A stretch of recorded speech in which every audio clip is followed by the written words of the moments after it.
రాష్ట్ర ప్రజలకు new year wishes చెప్పారు MLA Madhavaram Krishnarao.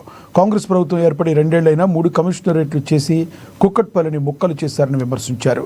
Study tour పేరిట కాంగ్రెస్ ప్రభుత్వం 10 కోట్ల రూపాయల ప్రజాధనాన్ని వృధా చేస్తున్నారన్నారు.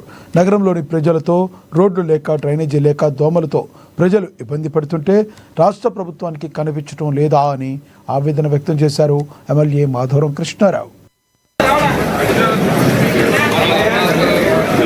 ఇంటింటికి ఆటోలు తెచ్చిందే మేము. మీరు అది ఎక్కడ చేయకుండా ఇవాళ డీలను, ఏఈలను ఇష్టం వచ్చినట్టుగా 6 డివిజన్లకు ఒక డి, ఒక్క డివిజన్కి ఒక ఏఈ పెట్టినాం మేము. 6 డివిజన్లకు ఒక ఏఈ పని చేస్తాడు. ఏ రకం ఒక్క డివిజన్కి ఒక ఏఈ పని చేయలేని పరిస్థితి ఉంటే 6 డివిజన్కి ఒక ఏఈ పెట్టి ఎట్లా పనిచేస్తారు? డీలు ఎట్లా పనిచేస్తారు? ఎస్సీలు ఎట్లా పనిచేస్తారు? ఇష్టానుసారంగా ఒక ప్రజాప్రతినిధిని అడగకుండా, ప్రజలను అడగకుండా ఇష్టానుసారం చేస్తున్నారు. మీరు ఎలక్షన్ల దృష్టిలో పెట్టుకొని మీరు చేస్తున్నారు. మాకు ప్రజల పక్షాన్ని నిలబడ్డం కాబట్టి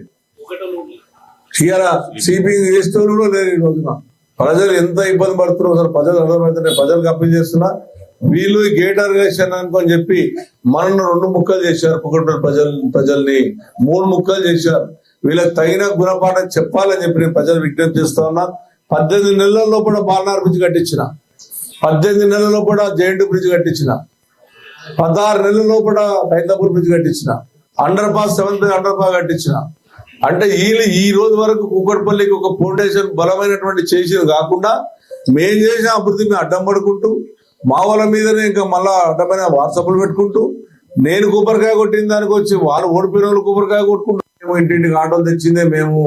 మీరు అది ఎక్కడ చేయకుండా ఇవాళ డీలను, ఏఈలను ఇష్టం వచ్చినట్టుగా 6 డివిజన్లకు ఒక డి, ఒక్క డివిజన్కి ఒక